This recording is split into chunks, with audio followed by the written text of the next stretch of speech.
औज़ुबिल्लाहिमिनश्शैतानिर्रजीम बिस्मिल्लाहिर्रहमानिर्रहीम।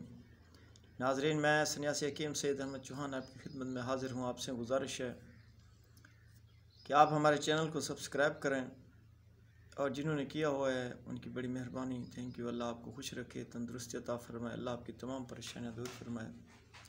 दोस्तों, कोई कमेंट्स वगैरह भी लिख दिया करो हमसे कोई मशवरा लेने के लिए।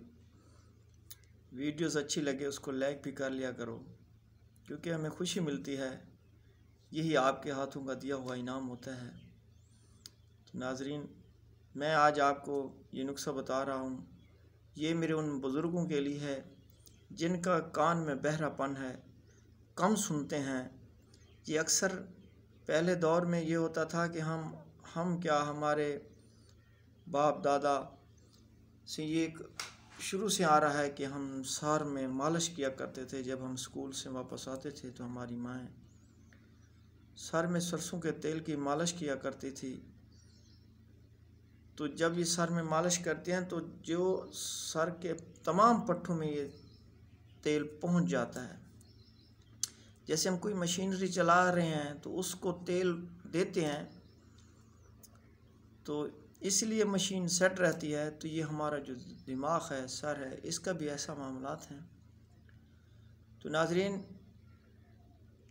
जिन लोगों ने चेक कराया कि पट्टे उनके कमज़ोर हो गए हैं, सुनना कम हो गया है, कान में खुश्की है, तो जो हमारे बुज़ुर्ग हैं उनको कहना पड़ता है कि जी फ़लाँ बात तो वो नहीं सुनते, बहुत परेशानी होती है।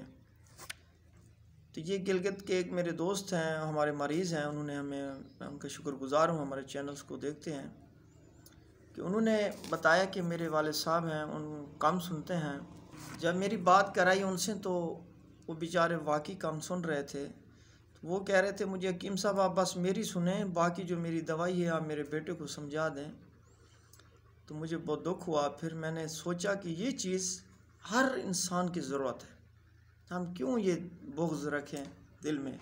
तो हम ये नुस्खा हर किसी को बता दें, अल्लाह पाक आपको सेहत दे, शिफा दे। तो इंशाअल्लाह अगर आप इसको 10-15 दिन, जो भी हमारे बुज़ुर्ग हैं कान उनका बंद है, सुनने में दुश्वारी हो रही है, तो वो ये नुस्खा इस्तेमाल करें।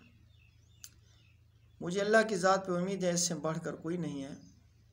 आपने करना क्या है, लेना क्या है, ये सफ़ेद रंग के प्याज इकट्ठे कर लें। प्याज सफ़ेद रंग के, ये अक्सर आजकल जो बाज़ारों में बोरियां भर भर के प्याज की आती हैं, उसमें सफ़ेद रंग के होते हैं, एक लाल सफ़ेद मिक्स होते हैं, वो नहीं, बिल्कुल सफ़ेद होते हैं।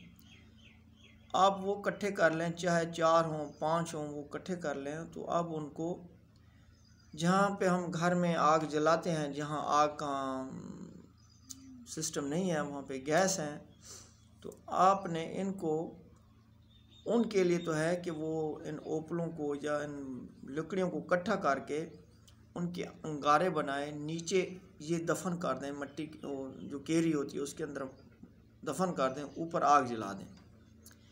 जैसे कि आपने सुना होगा कि शहरों की मैं बात करूँ, वहाँ पे शकरखंडी लोग भूनते हैं, बेचते हैं भून के। देहात में जैसे आलू वगैरह बच्चे भूनते हैं आग में, इसी शक्ल में इसको भी भून लेना है केरी के अंदर, ऊपर आग जला के, जलने नहीं दें।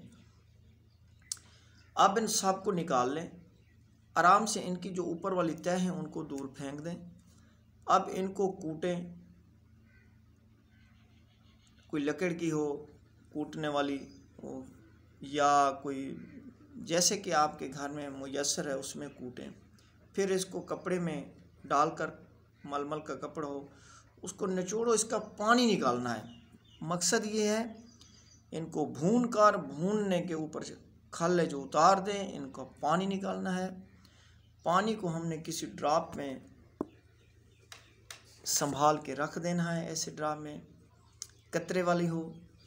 तो जब ये रात को सोने का वक्त हो या दिन हो, तो आजकल माशाल्लाह धूप चल रही है, इसको बाहर रख दो, ये कुछ गर्म हो जाए, नीम गर्म हो जाए, तो वो आपका वालिद साहब है या वालिदा मोहतरम है, तो उनके कान में 3-3 कतरे रोज़ाना डालें, सुबह शाम डालें। जहाँ हमारे दोस्त वहाँ पे ठंड है, तो ठंड वाली जगह पे इसको ज़रा गर्म कर लेना है, उन कतरों को थोड़ा थोड़ा 3-3 कतरे डालने दोनों तरफ। इंशाअल्लाह 1-2 दिन में ये कान खुल जाएंगे, इनके पट्टे तर हो जाएंगे, इन पट्टों को ताकत आ जाएगी, सोए हुए जो नसें हैं इंशाअल्लाह सुनने के काबिल हो जाएंगी। तो मैं उम्मीद करता हूँ आप ज़रूर इस नुस्खे को बनाओगे, और अगर कोई बात समझ ना आए तो आप मुझसे मज़ीद पूछ भी सकते हैं। तो मैं आपके लिए दुआ करता हूँ कि अल्लाह आपको सेहत दे, अल्लाह कोई ऐसा दुख ना दे जिसमें आपको थोड़ी सी भी परेशानी हो। नेक्स्ट वीडियो में मिलेंगे, तब तक अल्लाह हाफ़िज़।